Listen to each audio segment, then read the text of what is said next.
지저분한 영감탱이가 또 왔군. 어이, 저리 안 가. 심야 편의점에서 점장이 노숙자 노인에게 막말을 퍼붓고 있었습니다.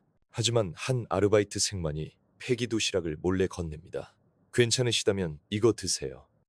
이때는 아직 아무도 몰랐습니다. 이 노숙자 노인에게 숨겨진 과거가 있다는 것을. 그리고 이 작은 친절이 계기가 되어 모든 운명이 바뀌기 시작한다는 것을요. 더러운 영감은 썩 꺼져 손님들한테 방해된다고. 새벽 2시의 편의점. 창고로 이어지는 뒷문 옆에 60대 후반으로 보이는 노인이 앉아 있었습니다. 머리는 하얗게 덥수룩했고 얼굴에는 깊은 주름이 새겨져 있었습니다. 낡아빠진 코트는 여기저기 구멍이 뚫려 있었고 신발 밑창에는 커다란 균열이가 있는 것이 보였습니다. 비에 젖은 옷에서는 오랫동안 빨지 않은 독특한 냄새가 풍겨왔습니다. 죄송합니다. 죄송합니다. 노인의 목소리는 떨리고 있었고 마치 어린아이처럼 가늘게 들렸습니다. 그는 비틀거리며 사라져갔습니다. 가로등 불빛이 빗물에 반사되어 노인의 고독한 그림자를 땅 위에 길게 늘어뜨렸습니다. 그 모든 광경을 지켜보던 사람이 있었습니다.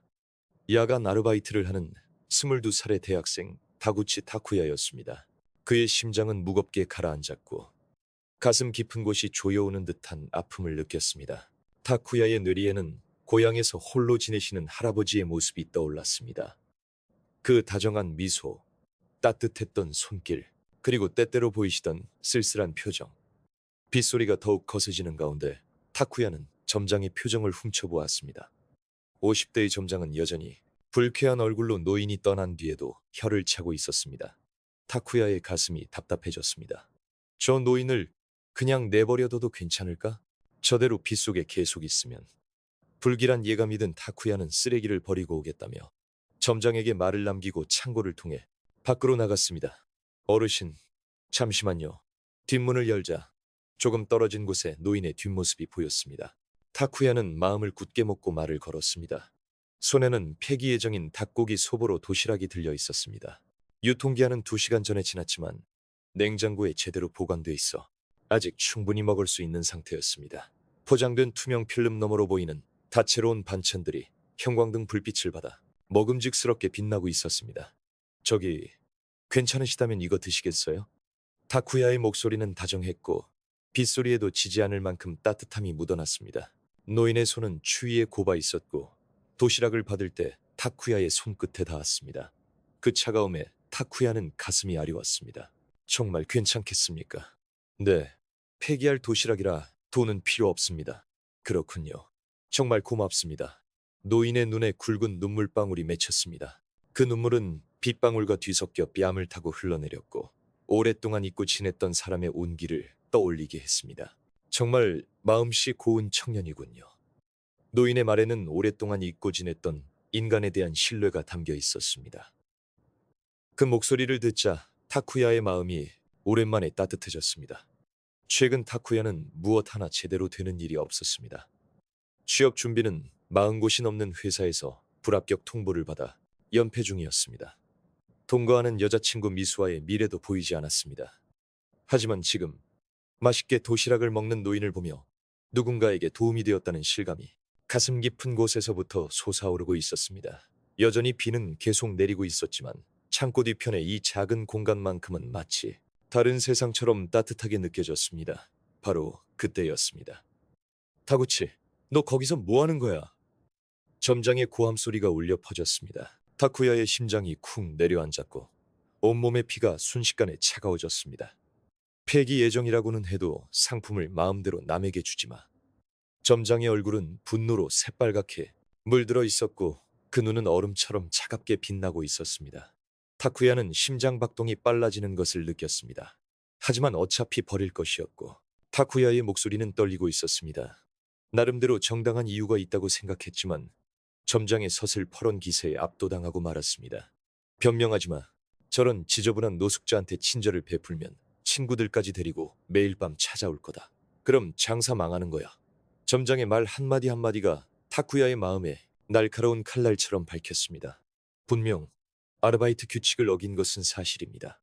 하지만 눈앞에 곤경에 처한 사람을 돕는 게 그렇게 잘못된 일인가요?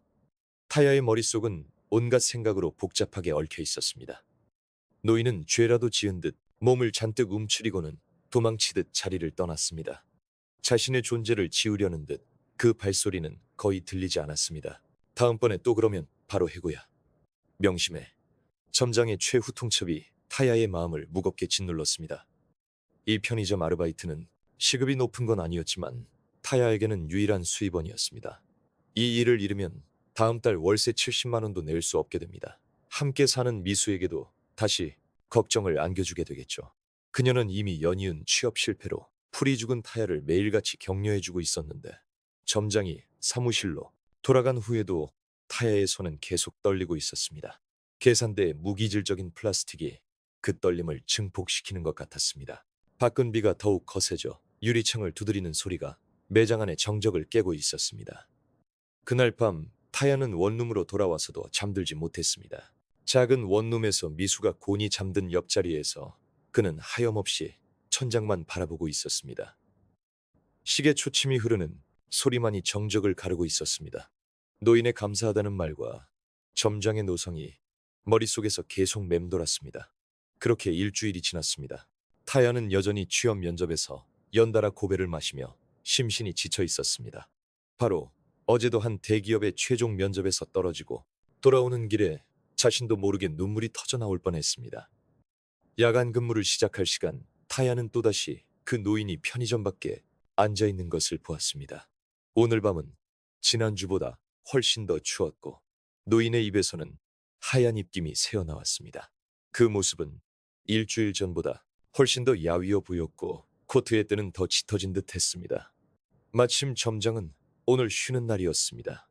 타야의 마음속에 복잡한 감정이 소용돌이쳤습니다. 돕고 싶은 마음과 해고의 공포 사이에서 격렬하게 갈등했습니다. 하지만 떨고 있는 노인의 뒷모습을 보니 차마 외면할 수가 없었습니다. 어르신, 타야는 결심한 듯 말을 걸었습니다. 이번에는 자신의 돈으로 따뜻한 도시락 하나를 사서 계산을 마친 뒤 영수증과 함께 노인에게 내밀었습니다. 5,900원. 타야에게 결코 적은 금액은 아니었지만 노인이 기뻐할 얼굴을 떠올리니 돈은 사소하게 느껴졌습니다. 도시락을 건네받은 노인은 매장 구석의 취식 공간에 앉았습니다. 늦은 밤이라 다른 손님은 없었고 매장 안은 고요함에 잠겨 있었습니다.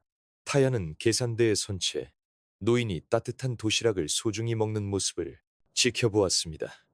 어르신, 매일 밤 이 근처에서 뵙는데 혹시 이 편의점에 자주 오시는 건가요? 노인은 젓가락질을 멈추고 타야 쪽을 돌아보았습니다. 그의 눈에는 곤혹스러운 빛이 떠올라 있었습니다. 실은 잘 모르겠네. 왠지 모르게 이 장소가 자꾸 마음에 발려서 정신을 차리고 보면 이곳에 와 있게 되더군요. 그립다고 해야 할지 마음이 편안해진다고 해야 할지. 하지만 왜 그런 기분이 드는지는 도무지 알 수가 없어요. 노인의 목소리에는 스스로도 이해하지 못할 감정에 대한 혼란이 담겨 있었습니다. 어서 오세요. 손님이 들어와 타야는 계산을 했습니다. 손님이 나가자 노인은 미안한 표정으로 말했습니다. 일하는데 내가 방해한 것 같아 미안하군요. 아닙니다. 어차피 밤에는 한가한걸요. 괜찮으시면 이야기 좀 더 들려주시겠어요? 노인은 안심한 듯한 표정을 지었습니다. 오랜만에 누군가와 대화를 나눌 수 있다는 기쁨이 얼굴에 번졌습니다. 사실 정신을 차리고 보니 아무것도 가진 것 없이 이곳에 와 있더군요. 타야의 손이 멎었습니다. 가진 것도 없고 기억도 가물가물한 데다 지갑, 신분증 아무것도 없었습니다. 내가 어디서 왔는지 어떻게 여기까지 오게 된 건지도 전혀 모르겠고 노인의 목소리가 떨려왔습니다. 그 떨림 속에는 갑자기 모든 것을 잃어버린 자의 혼란과 공포가 서려 있었습니다. 정말 힘드셨겠군요. 갈 곳 없이 이 근방을 헤매고 있었는데 친절한 노숙인 한 분이 말을 걸어주셨습니다. 어르신, 무슨 일 있으세요? 하고요. 노인의 얼굴에 잠시 따스한 기운이 어렸습니다. 그분이 이것저것 많이 알려주셨어요. 어디서 잠을 잘 수 있는지, 어디 가면 먹을 것을 얻을 수 있는지, 어떻게 살아가야 하는지를요. 정말 다정한 분이셨네요. 네, 그 후로는 이 근처에서 만난 분들과 함께 강변에서 지내고 있습니다. 다들 좋은 분들이라 저처럼 아무것도 모르는 늙은이도 받아주시고 노인은 젓가락을 내려놓으며 깊은 한숨을 내쉬었습니다. 가족분들은 찾지 않으시던가요? 노인의 표정이 어두워졌습니다. 모르겠습니다. 어쩌면 아무에게도 필요 없는 사람이었을지도 모르죠. 그래서 아무도 찾지 않는 걸지도요. 타야는 가슴이 조여오는 것을 느꼈습니다. 이렇게 온화하고 다정해 보이시는 분을 아무도 찾지 않을 리가 없어요. 그렇지 않아요. 분명 어디선가 걱정하는 사람이 있을 거예요. 정말 그렇게 생각해요? 노인의 눈에 희미한 희망의 빛이 깃들었습니다. 네, 그럼요. 잠시 정적이 흘렀습니다. 노인은 다시 도시락을 먹기 시작했고 타야는 계산대에서 물건을 정리하고 있었습니다. 총각, 노인이 입을 열었습니다. 네, 총각은 어째서 저같이 남루한 늙은이에게 그렇게 친절하게 대해주는 거요? 다들 저를 피하기만 하는데. 타야는 하던 일을 멈추고 노인을 바라보았습니다. 어르신을 보고 있으면 고향에 계신 할아버지가 생각나서요. 홀로 외롭게 지내시는 할아버지 모습과 겹쳐 보여서 그냥 지나칠 수가 없네요. 마음이 참 고운 손자구려. 아니요, 실은 저도 요즘 고민이 많습니다. 노인은 놀란 듯한 표정을 지었습니다. 총각처럼 이렇게 마음씨 고운 사람인데도 취업이 영 안 풀려서요. 벌써 40곳 넘게 지원했는데 전부 떨어졌습니다. 타야의 목소리에는 피로가 묻어났습니다. 그거 참 힘들겠구려. 네, 같이 사는 여자친구가 있는데 이래서는 결혼은 꿈도 못 꿀 일이라 그녀에게 미안할 따름입니다. 노인은 도시락을 내려놓고 타야를 지그시 바라보았습니다. 총각, 네, 제가 기억도 없고 보답으로 줄 수 있는 것도 아무것도 없지만 노인의 목소리에는 깊은 확신이 담겨 있었습니다. 총각처럼 마음이 고운 사람에겐 틀림없이 좋은 일이 생길 거요. 저는 그렇게 믿고 있소. 타야의 눈에 눈물이 고였습니다. 취업 준비에 지쳐 자신의 가치마저 잃어가던 마음에 노인의 말이 따뜻하게 울려 퍼졌습니다. 감사합니다. 어르신과 이야기하고 있으니 마음이 한결 가벼워지네요. 저도 오랜만에 이렇게 길게 다른 사람과 이야기를 나눠보니 기쁘구려. 다들 저를 보면 서둘러 자리를 피하기에 바쁘니 저는 매일 여기서 일하니까 또 뵐 수 있겠네요. 노인의 얼굴에 오랜만에 미소가 떠올랐습니다. 그 미소는 오랫동안 잊고 지냈던 사람에 대한 신뢰를 떠올리게 하는 듯 했습니다. 네, 또 이야기 나눠주세요. 그럼 물론이죠. 노인은 마지막 한 입을 소중히 먹고는 정중하게 인사하고 가게를 나섰습니다. 그 뒷모습을 배웅하며 타야의 마음속에는 따뜻한 무언가가 흘러들었습니다. 그 후로 노인과 자주 이야기를 나누게 되었습니다. 노인은 며칠에 한 번씩 정해진 시간에 편의점 앞에 나타났습니다. 타야는 손님이 없는 틈을 타 폐기 예정인 도시락이나 주먹밥을 데워 나눠주는 것이 일상이 되었습니다. 노인은 음식을 받을 때마다 깊이 고개를 숙여 고마움을 표했습니다. 그리고 때로는 옛날 일을 떠올리려는 듯 아련한 눈으로 하늘을 올려다보곤 했습니다. 오늘은 춥네요. 네, 그래도 총각이 있어줘서 마음은 따뜻합니다. 그런 소소한 대화도 타야에게는 소중한 시간이었습니다. 취업 준비로 마음이 꺾일 것 같은 나날 속에서 노인과의 시간만이 유일한 마음의 버팀목이었습니다. 노인 또한 타야와의 대화를 기다리는 듯 했습니다.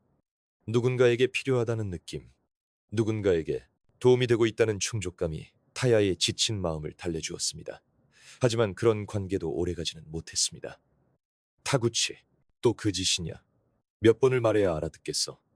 점장의 고함이 조용한 밤 공기를 갈랐습니다. 노인과의 관계를 점장에게 들키고 만 것입니다. 타야는 온몸에 털이 곤두서는 것을 느끼며 심장이 거세게 뛰기 시작했습니다. 하지만 이건 제 돈으로 산 도시락입니다. 타야는 떨리는 손으로 영수증을 내밀었지만 점장의 분노는 가라앉지 않았습니다. 그런 건 상관없어. 노숙자를 가게에 얼씬거리게 하는 것 자체가 민폐라고. 손님들이 싫어할 거 아냐. 점장의 말이 타야의 마음에 깊은 상처를 남겼습니다. 노인과 평온한 밤을 보내고 싶었을 뿐인데 어째서 이렇게 비난받아야만 하는 걸까? 넌 해고야. 내일부터 나오지 마. 다시는 얼굴도 보지 마. 싫습니다. 그 순간 태아의 머릿속이 하얘졌습니다. 시간이 멈춘 듯한 감각 속에서 점장님의 말만이 이상할 정도로 선명하게 들려왔습니다. 취업 준비는 전혀 진전이 없는데 유일한 수입원마저 잃어버렸습니다. 미수와의 결혼 이야기도 이걸로 완전히 멀어져 버립니다. 노인은 죄송한 듯 미안합니다. 미안합니다. 저 때문에라고 되뇌었고 그 작은 목소리가 태아의 마음을 더욱 아프게 찔렀습니다. 노인은 몸을 떨고 있었고 마치 자신의 존재 자체를 사과하는 것처럼 보였습니다. 점장님이 떠난 후 태아는 혼자 계산대에 계속 서 있었습니다. 손은 떨리고 다리에는 힘이 들어가지 않았습니다. 형광등 불빛이 이상할 정도로 눈부시게 느껴졌고 시계바늘이 움직이는 소리만이 현실을 알려주고 있었습니다. 교대 시간이 되자 태아는 무거운 발걸음으로 아파트로 돌아갔습니다. 계단을 오르는 한 걸음, 한 걸음이 마치 산을 오르는 것처럼 무겁게 느껴졌습니다. 문을 여는 손도 떨리고 있었습니다. 태아, 무슨 일이야? 얼굴이 새파래. 미수가 걱정스러운 표정으로 맞이해 주었습니다. 그녀의 따뜻한 목소리를 듣는 순간 태아의 긴장이 한꺼번에 풀리며 저도 모르게 눈물이 쏟아질 뻔했습니다. 미수는 태아를 의자에 앉히고 따뜻한 커피를 타주었습니다. 커피 향이 방 안에 퍼지면서 그 온기가 태아의 차가워진 마음을 조금이나마 위로해 주었습니다. 모든 것을 털어놓자 미수는 아무 말 없이 태아의 손을 잡았습니다. 그 손바닥의 온기가 태아의 떨림을 가라앉혀 주었습니다. 네 다정함은 틀리지 않았어. 절대로 틀리지 않았어. 미수의 목소리에는 확신이 있었습니다. 그 말을 듣고 태아의 마음에 작은 안도감이 생겨났습니다. 하지만 취업도 안 되고 이젠 아르바이트까지 잘렸어. 이제 뭘 어떻게 해야 할지 모르겠어. 태아의 목소리는 눈물로 떨리고 있었습니다. 22해를 살아오면서 이토록 절망감을 느낀 적은 없었습니다. 난 정말 못난 놈이야. 들키면 잘릴 거라는 걸 알면서도 도저히 그분을 외면할 수가 없었어. 못난 놈이라니 그런 말 하지 마. 분명 뭔가 특별한 인연이었을 거야. 미수는 대학교에서 사회복지를 전공했고 졸업 논문으로 노숙인 문제를 연구하고 있었습니다. 그녀의 다정한 눈빛에는 강한 의지가 깃들어 있었습니다. 그 할아버지에 대해 같이 알아볼래? 어쩌면 가족들이 찾고 있을지도 몰라. 그리고 우리가 도울 수 있는 일이 있을지도 모르잖아. 태아는 고민에 빠졌습니다. 새로운 아르바이트 자리도 구해야 하고 취업 준비도 계속해야 했습니다. 생판 모르는 노숙인을 돕고 있을 때가 아니라는 걸 머리로는 알고 있었지만 도저히 그 노인을 모른 척할 수 없다고 마음이 외치고 있었습니다. 미수는 그런 태아의 마음을 읽었는지 밝은 목소리로 등을 떠밀어 주었습니다. 마침 아르바이트도 안 가게 됐으니까 기분 전환 삼아 한번 해보자. 미수의 미소를 보고 태아의 마음에 오랜만에 희망의 빛이 비쳤습니다. 그것은 작은 빛이었지만 칠흑 같은 어둠 속에서는 충분히 밝게 느껴졌습니다. 그래. 나 한번 해볼게. 그런데 뭐부터 시작해야 하지? 걱정 마. 나 졸업 논문 연구하면서 여러 자료들을 알아봤으니까 분명 뭔가 단서가 있을 거야. 다음 날 오후 두 사람은 시립 도서관으로 향했습니다. 12월의 태양은 낮게 떠 있었고 그 빛은 차갑게 느껴졌지만 미수와 함께 있으니 마음은 따뜻했습니다. 도서관의 조용한 분위기 속에서 두 사람은 실종자 정보를 찾아보기 시작했습니다. 그분 기억 상실이라고 했잖아. 자기가 누군지도 모른다고. 어쩌면 실종 신고가 접수되어 있을지도 몰라. 지난 신문들을 한 페이지씩 넘기고 인터넷으로 경찰청 공개 정보를 검색했으며 시청 민원 상담실에 전화를 걸었습니다. 꾸준하고 끈기가 필요한 작업이 계속되었습니다. 낡은 신문 페이지를 넘길 때마다 종이 냄새와 먼지 느낌이 손끝에 전해졌습니다. 실종자 관련 기사는 생각보다 많았고 그 하나하나에 가족들의 슬픔이 담겨 있는 것이 느껴졌습니다. 찾을 수 있을까? 태아의 목소리에는 불안감이 섞여 있었습니다. 방대한 작업량에 때때로 마음이 꺾일 것만 같았습니다. 괜찮아. 분명 찾을 수 있을 거야. 태아의 다정함이 분명 기적을 불러올 테니까. 미수의 격려가 태아의 마음을 붙잡아 주었습니다. 그녀의 믿음이 태아에게도 전해져 오는 듯 했습니다. 다음 날부터 두 사람은 틈만 나면 그 노인에 대한 정보를 찾아 헤맸습니다. 하지만 좀처럼 유력한 단서는 보이지 않았죠. 찾을 수 없었습니다. 정말 찾을 수 있을까? 바로 그때 타쿠야의 머릿속에 문득 노인과의 대화가 스쳐 지나갔습니다. 아, 맞다. 타쿠야가 고개를 들었습니다. 그 할아버지, 저 편의점에서 향수를 느낀다고 하셨어. 왠지 모르게 이 장소가 마음에 걸려서 정신을 차려보면 늘 이곳에 와 있게 된다고. 그 말을 들은 미수의 표정도 환해졌습니다. 그렇다면 이 편의점의 역사를 한번 조사해보는 건 어때? 어쩌면 예전에 이곳에 무언가 있었을지도 모르잖아. 미수의 제안에 타쿠야의 마음에 오랜만에 희망의 빛이 드리웠습니다. 분명 그 노인이 그 장소에 특별한 감정을 품고 있는 데에는 그럴 만한 이유가 분명히 있을 겁니다. 다음 날 두 사람은 시청 도시계획과와 도서관 향토자료실로 향했습니다. 오래된 주택 지도와 건물의 변천사를 보여주는 자료들을 꼼꼼히 살폈습니다. 찾았어! 미수가 흥분한 목소리로 외쳤습니다. 그녀는 1960년대 주택 지도를 가리키고 있었습니다. 지금 이 편의점이 있는 자리가 예전에는 기산그룹이라는 회사 사무실이었던 것 같아. 타쿠야는 지도를 뚫어져라 쳐다봤습니다. 과연 현재 편의점 위치에 기산그룹이라는 글자가 선명했습니다. 기산그룹이라면 설마 그 기산그룹 말하는 거지? 두 사람은 곧바로 인터넷으로 기산그룹에 대해 검색하기 시작했습니다. 전국의 부동산 개발과 상업시설 운영을 도맡는 대기업으로 현재 본사는 서울에 있었습니다. 창업자는 김은찬 회장. 미수가 화면을 읽어 내려갔습니다. 1950년대에 작은 사무실에서 시작해서 아들인 김수혁이 이대 회장으로 회사를 크게 키웠다고 나와 있어. 그리고 계속 검색하던 중 마침내 찾고 있던 기사를 발견했습니다. 타쿠야, 이것 좀 봐. 컴퓨터 화면에는 2년 전 신문 기사가 떠 있었습니다. 기산그룹 회장 부친 실종이라는 헤드라인이 두 사람의 눈에 들어왔습니다. 기사에 실린 사진을 본 순간 타쿠야와 미수는 숨을 멈췄습니다. 틀림없었습니다. 바로 그 노인이었습니다. 다만 사진 속 그는 고급 정장을 입고 온화하고 지적인 미소를 짓고 있었습니다. 할아버지가 그곳을 그리워했던 건 바로 여기가 당신의 회사가 있던 자리였기 때문이구나. 타쿠야의 눈에 눈물이 고였습니다. 노인이 매일 밤 그 장소를 찾아왔던 이유를 이제야 알 것 같았습니다. 기억을 잃었음에도 마음속 깊은 곳에 남아있던 소중한 장소에 대한 그리움이 그를 그곳으로 이끌었던 겁니다. 기산그룹이라고 하면 전국적으로 사업을 펼치는 국내 굴지의 대기업.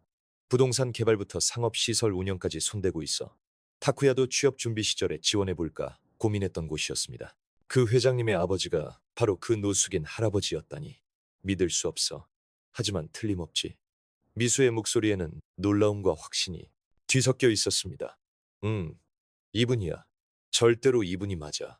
타쿠야의 심장은 흥분으로 떨리고 있었습니다. 동시에 노인의 진짜 모습을 알게 되자 가슴이 뭉클해졌습니다. 어느 날 갑자기 아버지를 잃은 아들의 심정을 생각하니 눈물이 쏟아질 것 같았습니다. 다음 날 아침 타쿠야와 미수는 굳게 마음먹고 기산그룹에 전화를 걸었습니다. 미수가 수화기를 들고 타쿠야는 그 곁을 지켰습니다. 처음에는 안내 데스크 직원이 그런 이야기는 금시초문입니다만 이라며 당황했지만 김은찬 회장님의 상세한 인상착의를 전하자 갑자기 목소리 톤이 바뀌었습니다. 잠시만 기다려 주십시오. 바로 회장님께 연결해 드리겠습니다. 수화기 너머로 들려오는 통화 연결음 동안 타쿠야의 심장은 미친 듯이 뛰고 있었습니다. 미수 역시 긴장으로 손이 떨렸습니다.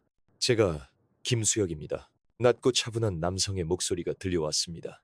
그 목소리에는 오랫동안 품어온 고뇌와 희미하게 남은 희망이 섞여 있는 듯 했습니다. 미수는 자세한 상황을 설명했습니다. 노인의 현재 모습, 타쿠야와의 만남, 그리고 신문 기사를 발견하게 된 경위까지. 김 회장은 처음에는 반신반의했지만 이야기를 들을수록 그의 숨소리가 거칠어지는 것을 알 수 있었습니다. 정말 제 아버지가 맞습니까? 전화기 너머로 들려오는 김 회장의 목소리는 떨리고 있었습니다. 2년간 애타게 찾아 헤맨 아버지의 단서가 드디어 발견된 것입니다. 지금 바로 가겠습니다. 장소가 어디입니까? 약속 장소인 그 편의점으로 타쿠야와 미수는 향했습니다. 12월 오후의 하늘은 잿빛으로 흐려 있었고 차가운 바람이 뺨을 스쳤습니다. 편의점 앞에서 기다리고 있자 가게 안에서 문제의 그 점장이 나왔습니다. 그 모습을 발견한 순간 그의 얼굴이 분노로 일그러졌습니다. 다구치, 여긴 어쩐 일이야? 이미 해고라고 말했을 텐데. 점장의 고함이 주차장에 울려 퍼졌습니다. 죄송합니다. 잠시 볼 일이 있어서. 타쿠야가 말을 꺼내려던 순간 편의점 모퉁이에서 늘 그렇듯 허름한 옷차림의 노인이 비틀거리며 나타났습니다. 그 모습을 본 점장의 얼굴이 더욱 붉어졌습니다. 또 데려온 거냐? 정말 질리지도 않는 놈이군. 그리고는 점장은 노인을 향해 소리쳤습니다. 이봐, 몇 번을 말해야 알아듣겠어. 여긴 당신 같은 사람이 올 곳이 아니야. 노인은 몸을 떨며 움츠러들어 죄송합니다. 죄송합니다. 라고 되뇌었습니다. 바로 그때였습니다. 검은색 고급 세단 한 대가 조용히 주차장으로 미끄러지듯 들어왔습니다. 운전기사가 딸린 차에서 감색 정장을 입은 남성이 내렸습니다. 40대 중반으로 보이는 그 남성은 한눈에 보아도 좋은 집안에서 자란 티와 지성이 느껴지는 풍모였습니다. 하지만 그 반듯한 얼굴에는 깊은 피로의 빛이 새겨져 있어 오랜 시간의 마음고생을 말해주고 있었습니다. 점장은 고급차를 보자마자 갑자기 태도를 바꿨습니다. 허이, 다른 손님들 방해되잖아. 썩 꺼지라고. 하지만 고급 정장을 입은 남성은 매장으로 들어가지 않고 이쪽으로 걸어와 떨고 있는 노인만을 바라보고 있었습니다. 아버지, 시간이 멈춘 듯 정적이 흘렀습니다. 2년간 매일같이 찾아 헤맸던 아버지가 드디어 눈앞에 있는 것입니다. 아버지, 저예요. 히데우라고요. 남성의 목소리는 떨리고 있었고 그 안에는 아들로서의 깊은 애정이 담겨 있었습니다. 노인은 천천히 돌아보았습니다. 기억은 희미했지만 그 얼굴을 본 순간 무언가 소중한 것을 떠올리는 듯한 표정을 지었습니다.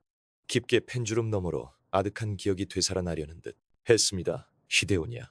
노인의 목소리는 떨렸지만 그 안에는 분명한 인식의 빛이 깃들어 있었습니다. 네, 계속 찾았어요. 정말 계속이요.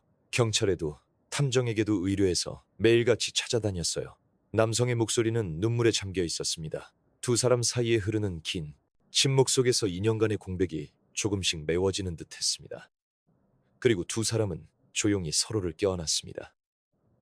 남성의 정장과 노인의 더러운 외투가 맞닿으며 그 대비가 현실의 가혹함을 보여주었습니다.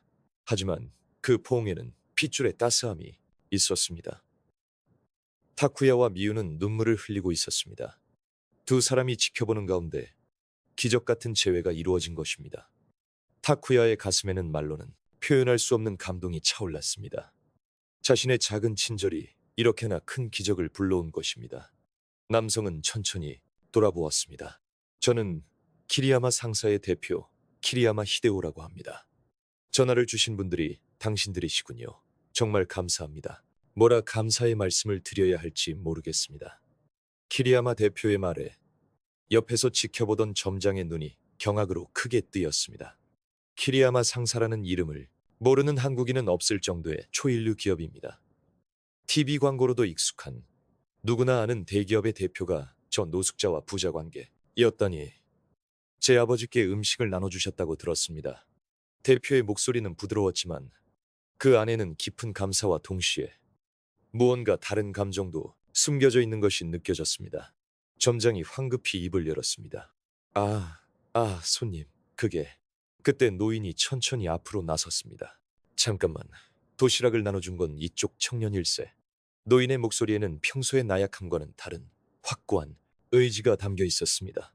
이 점장은 안 돼. 나를 모욕한 것까지는 괜찮아. 더러운 늙은이라고 불리는 건 익숙하니까. 노인의 말에 키리야마 대표의 표정이 변했습니다. 하지만 이 청년을 해고한 건 용서할 수 없어. 이렇게 착한 청년을 내쫓다니. 노인의 목소리는 떨리고 있었지만 그 안에는 깊은 분노와 정의감이 담겨 있었습니다. 키리야마 대표는 아버지를 바라보다 이내 점장에게 날카로운 시선을 돌렸습니다. 사실입니까? 대표의 목소리가 순식간에 차가워졌습니다. 점장은 얼굴이 새하얗게 질려 입만 뻐끔거릴 뿐 말이 나오지 않았습니다. 노인의 재촉에 타쿠야가 무겁게 입을 열었습니다. 네, 할아버지께서 점장님께 험한 대우를 받으시는 걸 보고 참을 수가 없어서 음식을 나눠드렸습니다. 그것 때문에 해고당했습니다. 키리야마 대표의 얼굴이 조용한 분노로 물들었습니다. 제 아버지를 더러운 늙은이라고 부르며 그 아버님을 구한 청년을 해고했다, 이 말씀이시군요. 회장님의 목소리는 낮게 깔려 위험한 기운마저 감돌았습니다. 점장의 이마에는 식은땀이 송골송골 맺혔고 얼굴은 공포로 일그러졌습니다. 설마 하니 그 노숙자가 대기업 회장님의 아버님이었다니. 꿈에도 상상하지 못했던 일입니다. 회장님, 그건 오해입니다. 정말 오해십니다. 점장의 목소리는 사시나무 떨듯 떨렸습니다. 필사적으로 수습하려 했지만 그의 표정에는 역력한 동요가 그대로 드러났습니다. 그러고 보니 키리야마 회장님은 마치 방금 떠올랐다는 듯 얼굴을 들었습니다. 저희 그룹에서 이쪽 편의점 체인의 주식을 상당수 보유하고 있는 것으로 압니다만 회장님의 그 한마디에 점장의 무릎이 사정없이 떨리기 시작했습니다. 주주, 그것도 대주주로부터 직접적인 불만이 접수된다면 자신의 입지가 어떻게 될지는 불보듯 뻔했습니다. 타구치군처럼 마음이 따뜻한 인재를 놓치는 것이야말로 기업의 막대한 손실이라고 생각지 않으십니까? 당신 같은 관리자가 있는 한 이 편의점의 평판은 물론 그룹 전체의 이미지에까지 먹칠을 하게 될 겁니다. 회장님의 말 한마디 한마디가 점장의 심장을 무겁게 짓눌렀습니다. 간신히 서 있는 것조차 힘겨워 다리가 후들거려 당장이라도 주저앉을 것만 같았습니다. 키리야마 회장님은 아버님을 차까지 부축한 타구치를 돌아보며 다시 한번 깊숙이 고개를 숙이고는 자리를 떴습니다. 홀로 남겨진 점장은 그 자리에서 다리에 힘이 풀려 주저앉고 말았습니다. 다음날 아침 점장의 휴대폰으로 본사에서 전화가 걸려왔습니다. 인사부장의 차갑고 사무적인 목소리가 흘러나왔습니다. 키리야마 회장님 측으로부터 정식으로 문제 제기가 있었습니다. 귀하의 점포관리 능력에 심각한 결격 사유가 있다고 판단됩니다. 금일부로 점장직을 해임하고 계약을 종료하는 바입니다. 전화가 끊긴 후 점장은 휴대폰을 꽉 쥔 채 한동안 미동도 할 수 없었습니다. 모두 자신의 오만함이 불러온 비참한 결과였습니다. 바로 그날 오후 타구치에게 편의점 본사로부터 정식으로 사과 전화가 걸려왔습니다. 하지만 그를 기다리는 것은 그것보다 훨씬 더 큰 놀라움이었습니다. 키리야마 회장님에게서 직접 전화가 걸려온 것은 바로 그날 저녁이었습니다. 타야는 미스즈와 함께 원룸에서 저녁을 준비하던 중이었습니다. 전화벨이 울리는 순간 분주하던 두 사람의 손이 동시에 멈췄습니다. 키리야마입니다. 지난번 일은 정말 감사했습니다. 수화기 너머로 들려오는 회장님의 목소리는 어제와는 비교도 안 될 만큼 따뜻하게 느껴졌습니다. 아버님과 다시 만나 오랜 시간 짊어졌던 마음의 짐을 조금이나마 덜어낸 것이겠지요. 부디 시간을 잠시 내주시어 직접 뵙고 드릴 말씀이 있습니다. 혹시 실례가 안 된다면 댁으로 제가 찾아뵈어도 괜찮겠습니까? 제 아버지를 구해주신 은인께 정식으로 예를 갖추어 인사를 드리고 싶습니다. 타야의 심장이 쿵쾅거리기 시작했습니다. 무슨 이야기일까? 그저 감사 인사를 하고 싶다는 걸까? 다음 날 오후 2시 타야와 미스즈는 허둥지둥 원룸을 청소하고 있었습니다. 이 작은 단칸방에 키리야마 상사의 회장님이 오신다니 도무지 믿기지가 않았습니다. 어쩌지? 차나 과자라도 내와야 하는 거 아니야? 미스즈는 긴장한 탓에 손까지 떨고 있었습니다. 우리가 할 수 있는 최선을 다해서 대접해드리자.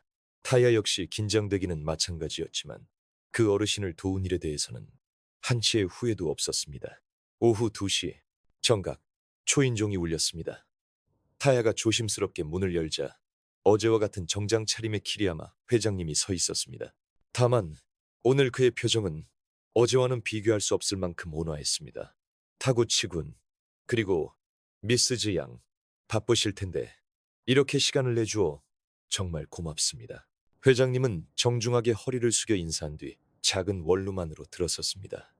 최고급 정장은 이 작은 공간과 어울리지 않았지만 회장님은 전혀 개의치 않는 모습이었습니다. 제 아버지 일은 진심으로 감사드립니다. 지난 2년간 아버지를 얼마나 찾아다녔는지 모릅니다. 매일매일이 지옥 같았습니다. 회장님의 목소리에는 오랫동안 가슴속에 담아두었던 깊은 고뇌가 묻어났습니다. 아버님은 현재 전문 의료기관에서 적절한 치료를 받고 계십니다.